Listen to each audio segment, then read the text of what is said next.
The year was 1190. Paris needed protection.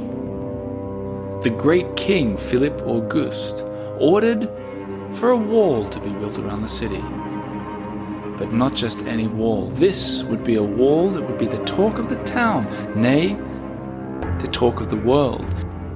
And indeed, people travelled from afar just to catch a glimpse of this magnificent wall. And this wall stood proudly for hundreds of years, until Paris no longer needed a wall. In fact, so proud were the locals of their army and their strength, they didn't build a wall again, nothing like this. What happened instead? The city of Paris swallowed up the Philippe Auguste Wall, and it became forgotten. This is the oldest Paris wall of which we still accurately know the plan. But because it was swallowed up by the city, built upon, torn down in parts, reused and recycled, many of its traces have been forgotten too. Intrigued by these traces and keen to find them, I set out on a treasure hunt to retrace the wall, and this is what I found. You're listening to the Eiffel Tower, and I'm Oliver G. That was a bit of a dramatic introduction, wasn't it? But this is a dramatic topic as far as I'm concerned. What I'm going to tell you today is the story of how I retraced the Philippe Auguste Wall, something I'm particularly passionate about. If you've been listening to this show for a while, you know that about 2 years ago, I did a similar episode to this, but on the right bank. Today, I'm only talking about the left bank. If you're already a Patreon member, you know exactly what I'm talking about because I did a live video last week. We're going to talk about that later. But for now, I want to start with the facts so we're all on the same page here. The Philippe Auguste Wall, it's actually got different names. Some people call it the Philippe II Augustus Wall. It depends how you want to name the king, what language you want to name him in. Some call him just Philip II of France. I call him Philippe Auguste, and I feel like I've gotten to know him by following this wall. Now, the facts, they started building it in 1190 to 1209. They built it on the right bank, and that was because they assumed the most likely attack would come from the north. What we're talking about today, the left bank was built between 1200 and 1215, so a little bit later. It was less developed on the left bank all these years ago, and it was less important to protect. Obviously, you've got the Seine in the middle, which partly prevented the attack, but pretty cool actually. You can't see these at all anymore, but they had 4 enormous bastion towers, 25 meters high, 10 meters in diameter. These stood where the wall and the Seine met, and they hung heavy chains between the two. They stretched them across the river, stopping any boats from coming in, preventing any unwelcome guests from visiting. Now, what we're particularly interested today is the towers. Every 60 meters or so, they had a tower. Not many of them, I mean, there was 77 to begin with, but not many of them exist. We're going to talk about a few of them today. But look, I think that's enough background. You can imagine now the basics of the wall. If you want to see some pictures, you can easily Google it. But what I want to talk to you about is how I found a map of this old wall, put it over a modern map of Paris, and literally walked the whole left bank looking for traces. If you've watched the video, if you've heard my other episode on this from 2 years ago, there's still going to be new stuff in here for you. So let's get into it, and I already can predict this will be a bit of a white knuckle ride. So if you're driving and you're holding onto that steering wheel, just relax. We're here to have some fun.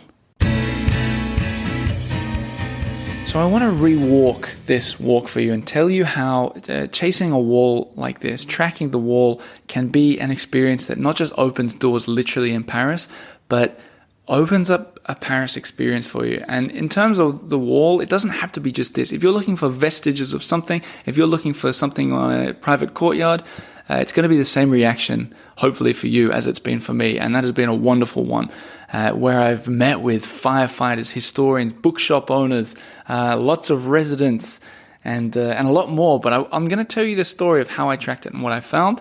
And then I'm going to tell you, I'm going to take you with me on the story of this live video that I did that I'm convinced is the best one that I've ever done. But first, we're living on the Ile Saint-Louis still, and I thought it would be really cool to start tracing the left bank. So I started right where one of those huge bastion towers would be, where the bouquinists stand. And I'm not going to get into great detail on all the addresses and where you can find it because I'll put that in a blog post. I'd rather tell the story here. So I started on the left bank across from the Ile Saint-Louis, and I immediately, on one of the side roads, found an example of how the wall has changed what Paris looks like, changed the structure of the city. And this is something that's on repeat anywhere the wall's been, especially on the Latin Quarter and the left bank. If you look at the facades of the buildings and you see those big doors that open up, many of them are glass, you can see sometimes that looking through that door, it turns off immediately to the right. And the reason for that is, like I said at the beginning, the city swallowed up the wall. And what I mean by that is they built against it. They knocked bits of it down. They built around it. And that means that it's changed the shape of the city. So I'm looking at this and I'm tracing the map and I'm heading over this small street, and there was a door where an older couple walked out of it. And I think they saw that I was sort of trying to get into their courtyard, and we got chatting, and I said, hey, look, and this is a speech I've gotten way better at in French the more that I've tried to do it, but I lead with, instead of saying I'm a podcaster, I lead with that I'm a writer. I think French people tend to respect that a little bit more than podcaster. I say, je suis écrivain, and I'm writing about the Philippe Auguste Wall. Do you know if there are any traces, any vestiges inside your courtyard? And this first guy, and I'll put a map so you can follow along too, but this first guy said, oh no, there's nothing in there. And then we got chatting a bit more, and he saw how interested I was. He heard that I was doing this full retracking of the wall, and he said, look, I'm a historian. I love this kind of stuff too. I wasn't going to tell you, but come in with me. I want to show you something. And he took me in to his apartment building's courtyard, which originally belonged to stonemasons. And he showed me that they'd made this kind of relief, these stonemasons, that was under a marble sign showing that one of the gates from the Philippe Auguste Wall had been right there in the courtyard. Now, there were no vestiges in here, but this marble sign was pretty cool, and it had a little map, and it showed exactly where these gates were. Now, when I talk about the gates, there are still, there's only one bit of it that you can find left in the city. That's on the right bank, near where I used to play basketball. You can forget about them. We're more interested in the towers today, and there are a few of them coming up. But it felt like a really promising start to the walk that I got in that gate, and it just kept getting better. So I said farewell to the man. I continued along, and as I went, I'm not exaggerating, I stopped in every shop to ask them about it. I stopped any resident coming in or going out of a courtyard, and I got chatting, and it was lovely. It was a really cool way to start random conversations with Parisians, half of whom were really into it. And like one elderly gentleman said, you need to get under the post office on Rue Cardinal Lemoine. They only open on the third Thursday of every month at 2 p.m. That's where you want to be. You know, that kind of response. And then there are other people, some shopkeepers who go, Philippe Auguste? Never heard of him. And I'd say, well, can I have a look at the back? Maybe you've got something. And half the time they let me look, and half the time they said, no, get out of my store. And that's fine too. Anyway, I continued on with the journey, and I found the most promising looking courtyard. It's on Cardinal Lemoine as well, down the bottom half before it starts getting into the hill. And every time I walked past it, maybe 4 or 5 times, I became more convinced that this beautiful looking courtyard held a secret, but I couldn't get in. But in order to keep the walk in a linear order, I'm going to have to flash forward to the walk that I did the other day, the walk show. To do that, I'm going to have to flash back. Something you need to understand is the way that I've turned this podcast into a career is through a website called Patreon. And the way I attract new members is by doing extra content for them. And one of those extra contents is the walk shows. I kind of convinced that I invented them in Paris, but I might be wrong. But usually I have a guest. I walk around with the guest. I interview them. It's like a talk show while walking. And I do them on YouTube links that are unlisted, so you can't find them unless you're a member and you get the email with the invitation. Anyway, the invitation for last week had no guest on my part. It was just me tracking down the wall, getting totally nerdy, and it was, in all honesty, it was an exceptional walk. It felt like the ghost of Philippe Auguste had his right hand on my right shoulder and was guiding me through the city like a proud grandfather, trying to show me the vestiges of this great wall that he once built. And that is how we flash forward to during the walk. I saw this same courtyard. I was filming through the gate, and as I was filming, I saw a guy coming out who was about to go for a walk, and it felt like I was Indiana Jones or something. I was like, this is my opportunity. I'm going to stand back, time it exactly right so the guy comes out to go for his run. He was wearing running clothes. As I make it look like I'm about to walk in like a resident, You guys have been listening for a while, know that I do this kind of stuff all the time. I don't know if it's my place to recommend you do it yourself or not, but it's what I do and I'm yet to get in trouble.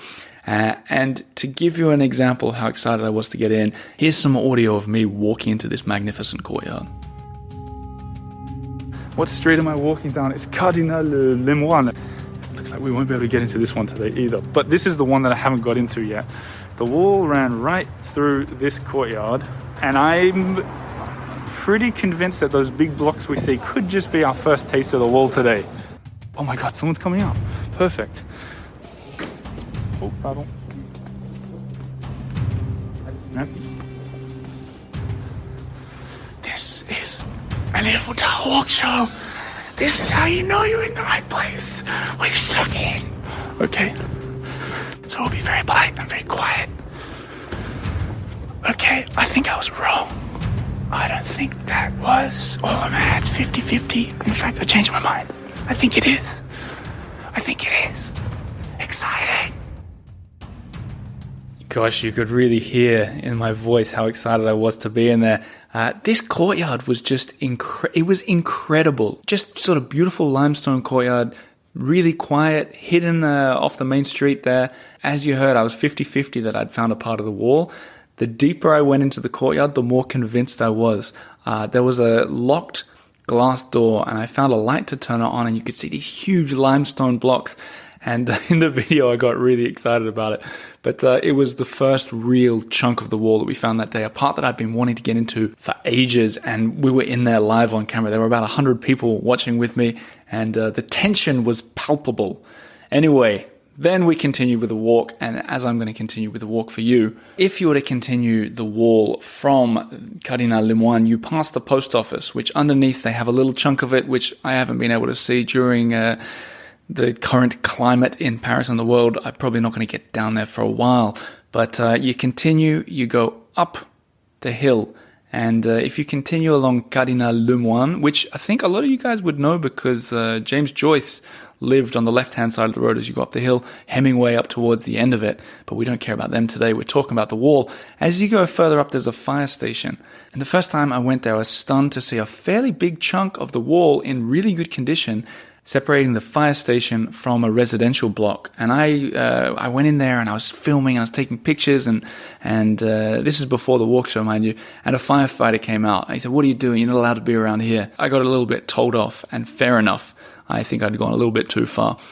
But in the video and in my explorations, I've been lucky enough to get the door to the private section open where the residents are, and you can walk right in. And there's even a chair there that you can stand on to get a better view.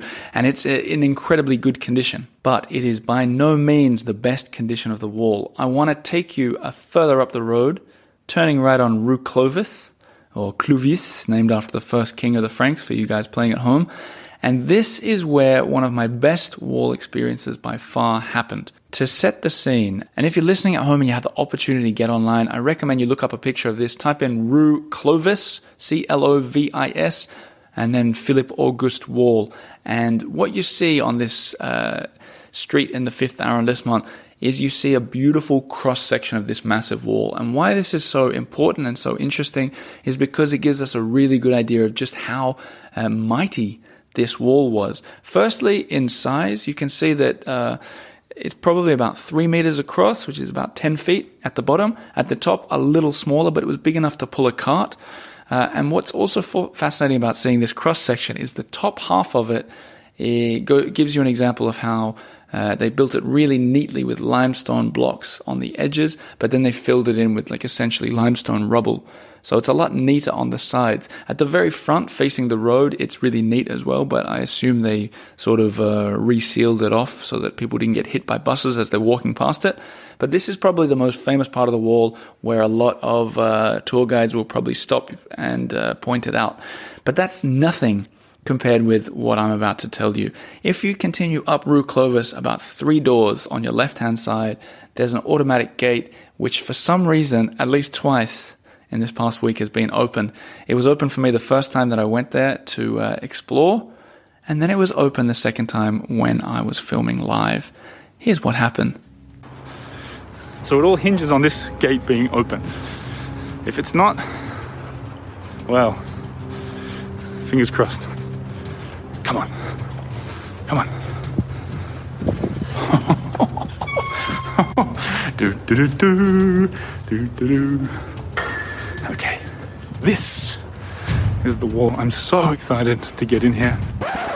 So I was in there, my heart was beating. I think I'd be a terrible criminal because I get so like my heart starts going faster when I sneak into these places, especially when I'm filming, because I feel like I don't know, I feel like I'm doing something wrong. Maybe I am. Anyway, you walk through this small, kind of ugly courtyard with modern buildings. You turn left and you see the side of this cross section that I'd just been talking about.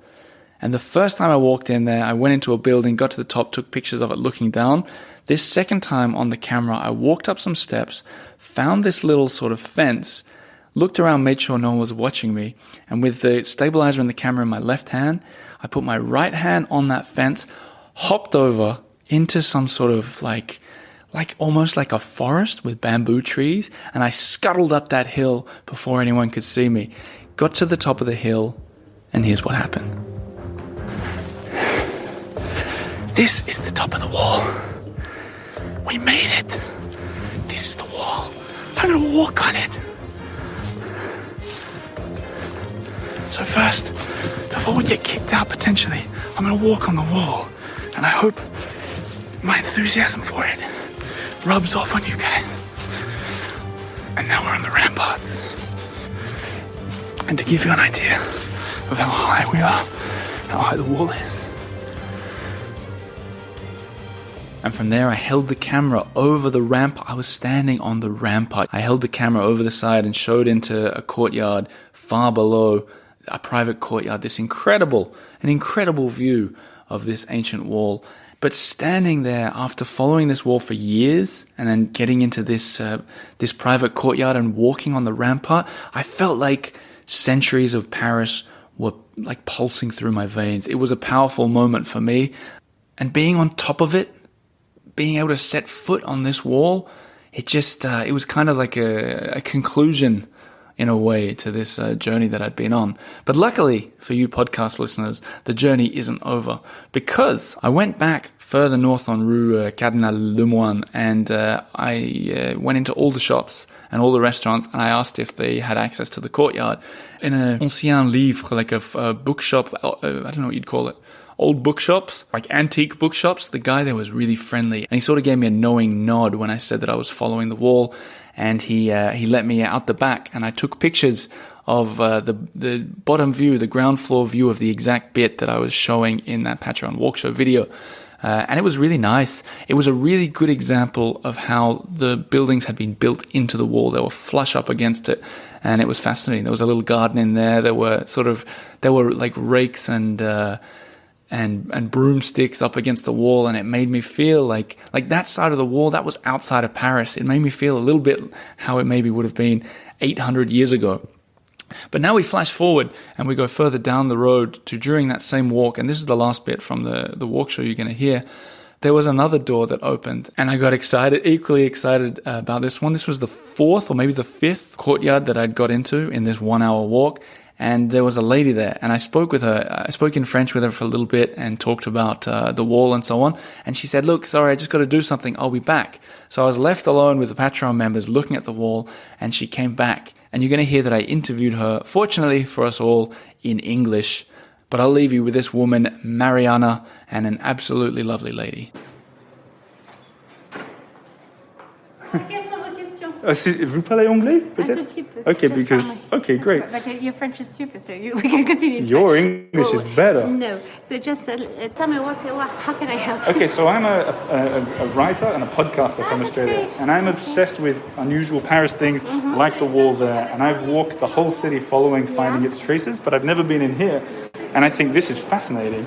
And I just thought it would be cool to talk to someone who lives here as well, to hear, maybe your bathroom window is in the wall, or maybe, I don't know, maybe you can tell me. It's my son's room that has a view on this wall, and this is why I chose this spot. Amazing. Because I wanted him to be in history, to walk in history. Every time I go back home, I just take my my skirt and I walk like a lady, like a princess. Your English is so good. Come on. And it's a building that has been built in 1740.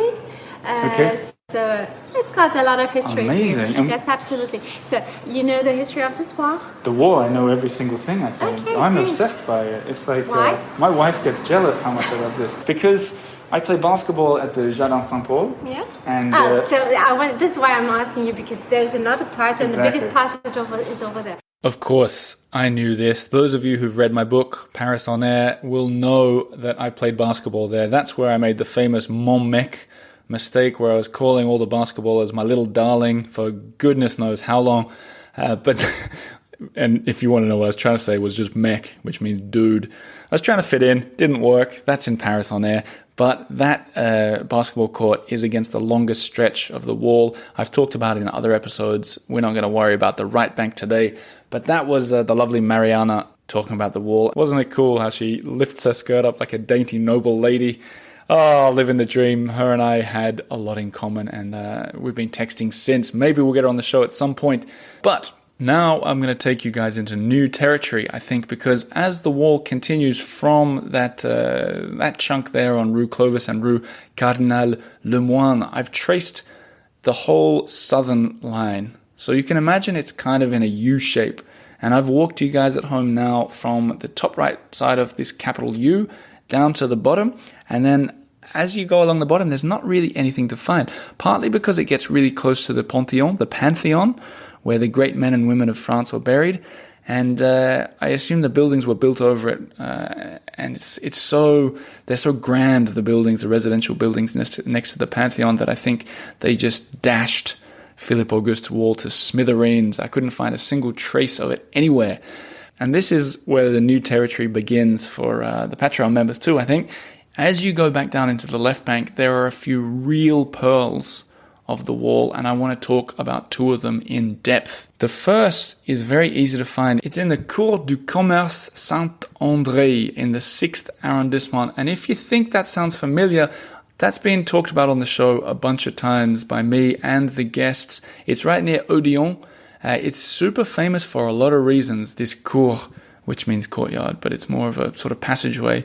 It's where like the guillotine was invented. It neighbors the Café Procope, where you can find one of Napoleon's hats. Neither of those things we care about today. We care about a specific restaurant on the east side, which is called Un Dimanche à Paris, one Sunday in Paris, or a Sunday in Paris, perhaps you could translate it to. And what's particularly cool about this, and you can see it even if it's closed, is inside that restaurant, right in the middle, is a huge tower from the wall in exceptional condition. And when I say tower, there were 77 towers spread out every 70 meters of this wall, and that's where the soldiers would have stood with their bow and arrows, or their crossbows perhaps, firing at anyone who dared come too close. And these towers, there are probably about maybe 6 to 10 that remain in all various states of decay. Some of them are in perfect shape, like this one, it's in really good shape. Some of them you can walk inside. One of them has the office of a museum worker on the left bank, the Tour Jacques Semper, which I talked about in the other episode. But this one's particularly cool because it's right there. You can sit, you can have dinner against it, you can have lunch against it, like sitting next to the wall. I never done it because 2 years ago, when I was really obsessed with the wall, that restaurant was out of my price range. You guys who've been here for a while know how broke I was when I started this. Now I think I can afford a meal at that restaurant, but all the restaurants in Paris are closed. So I don't know when I'll get in there, but I can tell you a story I don't think I've ever told on the show before. Is 2 years ago, I went in there and I was talking to the maitre d' about the wall and how fascinated I was by it. And sometimes when you say this, they get equally sort of, the fascination becomes contagious. Maybe that's happened with some of you guys listening to this episode. And the guy said, you want to see more of the wall?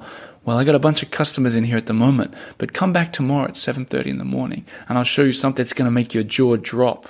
And I didn't need much more encouragement. I showed up the next morning at 7:30, knocked on the door. I was half asleep. He let me in, and right in front of the tower in the restaurant is the entrance to their cave, to their basement, to their cave.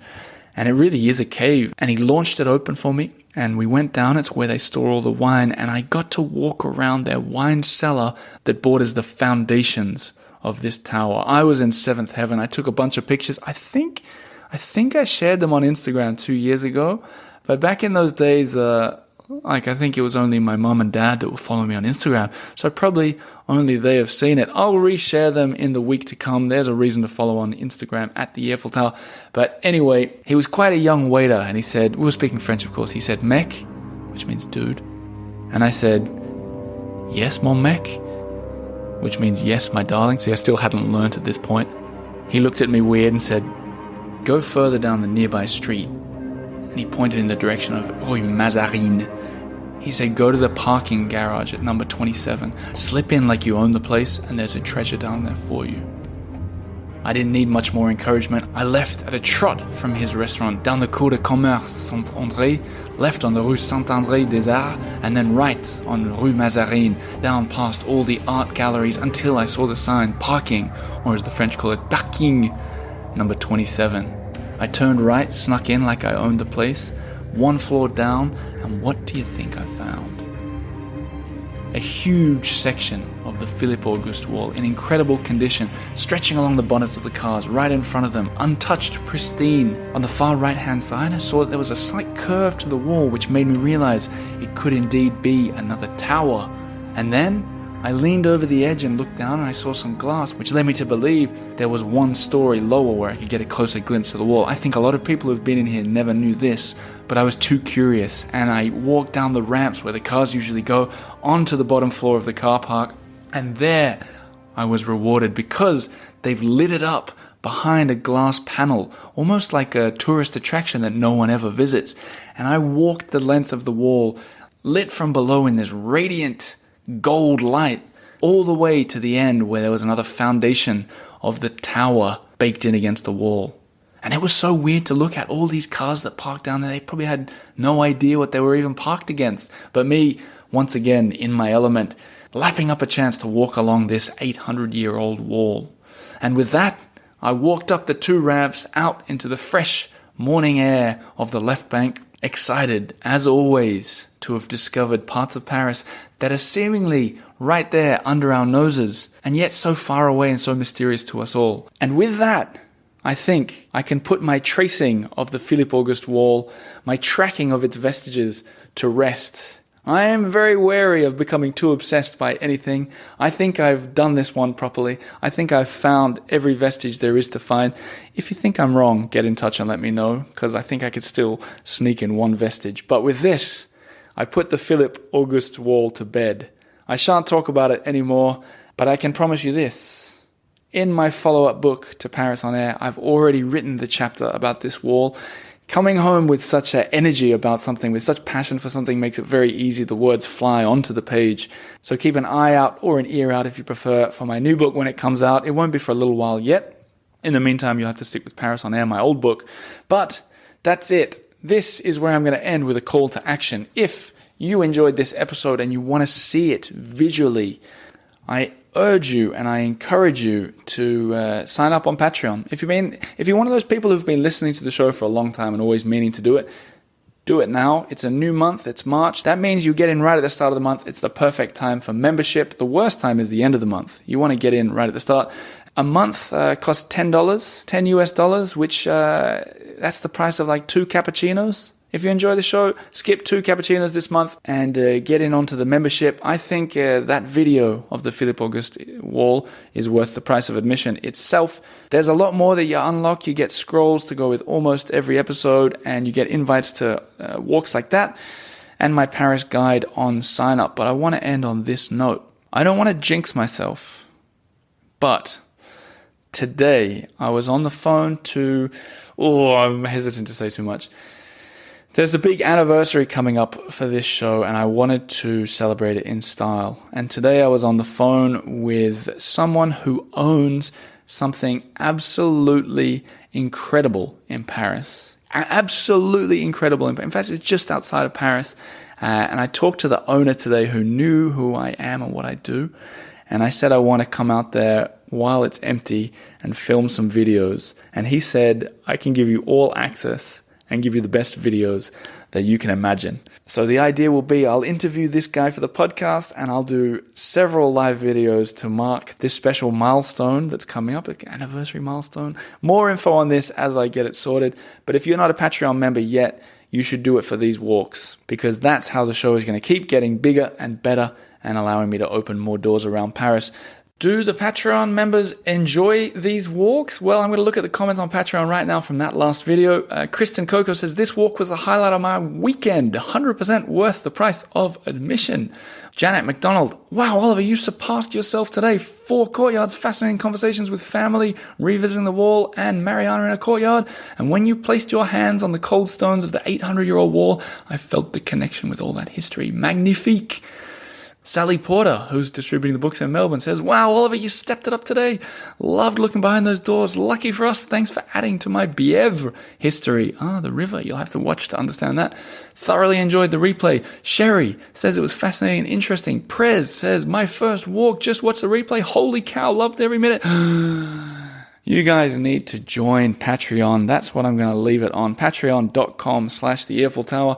If you're not in a place to do it, I'm really grateful that you listen and perhaps follow online. That means an awful lot to me too. And if you're brand new to this show, it's not often that I talk about a wall. It's more often a half an hour interview with some fascinating kind of guest who makes the City of Light shine. That's what we're all really here for. And I'm looking forward to sharing more episodes like that with you every single Monday.